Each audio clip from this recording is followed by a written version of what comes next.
Forest ရဲ့အိမ်ခွဲမှာသုံးမှတ်ရအောင်ကြိုးစိုးရမယ်အာဆင်နယ်အားလုံးပဲမင်္ဂလာပါဂါနာဘတ်စ်ကနေကြိုးစိုးလိုက်ပါတယ်ယနေ့ည7:00နာရီမှာ Nottingham Forest အိမ်ခွဲမှာအာဆင်နယ်အသင်းတွားရောက်ကစားရမှာဖြစ်ပါတယ် Nottingham Forest အသင်းဟာ FA ဖလားမှာ Wrexham အသင်းကို penalty နဲ့ရှုံးနေခဲ့ပါတယ် West Ham အသင်းကိုတော့အဝေးခွဲမှာအနိုင်ရခဲ့ပြီးလီးပွဲဆက်ရှုံးနေမှုကိုရပ်တန့်နိုင်လိုက်ပါတယ် Forest အသင်းရဲ့ပြိုင်ပွဲဆောင်နောက်ဆုံး9ပွဲမှာတော့3ပွဲနိုင်2ပွဲရှုံးထားပါတယ်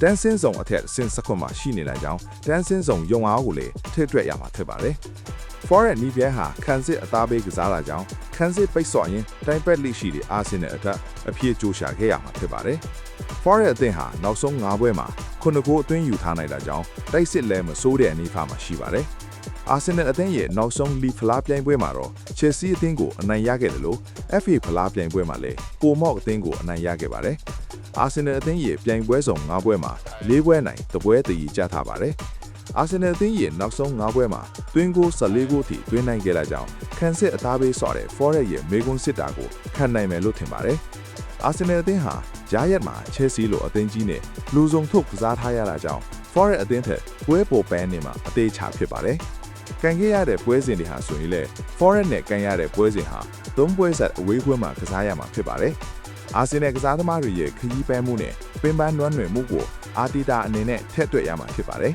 ။အာတီတာဟာဇူဘီမန်ဒီနဲ့ဒီကလန်ရိုက်တွေကိုအကြိုက်သုံးတာကိုတွေ့ရပါတယ်။ဒီပွဲမှာလည်းသူတို့ပဲပြန်ပါလာမလားဆိုတာစောင့်ကြည့်ရမှာဖြစ်ပါတယ်။အာဆင်နယ်အသင်းဟာ Forest အသင်းနဲ့ကန်ပီရဲ့နောက်မှာ Champion League အဖြစ် Inter Milan အသင်းနဲ့အဝေးခွဲမှာတွားရောက်ရင်ဆိုင်ရမှာဖြစ်တာကြောင့်လူစင်ရဲ့အပြောင်းလဲကိုမဖြစ်မနေပြုလုပ်ရမှာဖြစ်ပါတယ်။အာဆင်နယ်ပရိသတ်တွေဟာဂျာယက်က Chelsea အသင်းနဲ့ကန်တဲ့ပွဲစဉ်မှာကစားသမားအချို့ရဲ့အပြုမှုကိုစိုးရိမ်နေကြပါတယ်။ဒါဟာတကယ်တော့ပြိုင်ဆိုင်မှုပြင်းထန်ပြီးအောင်ပွဲဝင်လို့စိတ်များပြားနေတဲ့အသင်းမှာဖြစ်တတ်တဲ့သဘောတဘာဝဖြစ်ပါတယ်။ဒီအခြေအနေကိုအေးအေးဆေးဆေးကျော်လွှားနိုင်မယ်လို့ထင်ပါတယ်။ဒန်ယာရလူစင်မှာတော့ဟင်ကာပေမော်စကိုဝေဟာကလာဖီယိုရီနဲ့ဒေါင်းမန်တို့လွဲချော်ဖို့ရှိပါတယ်။နီးပြအာတီတာကတော့သူတို့တွေကဘသူပြန်ကစားနိုင်မလဲဆိုတာတော့သူတောင်မသိသေးဘူးလို့သတင်းစာရှင်းလင်းပွဲမှာပြောပြခဲ့ပါတယ်။ဒီနေ့ပွဲမှာပွဲထွက်လာမယ့်ကစားပုံကိုခန့်မှန်းကြည့်လိုက်ရအောင်။အာဆင်နယ်အသင်းရဲ့တိုက်စစ်မှုကိုတော့ကိုင်ဟာဗတ်နဲ့သူစာကာမာတီနယ်လီတို့နဲ့ပွဲထွက်လာမယ်လို့ထင်ပါတယ်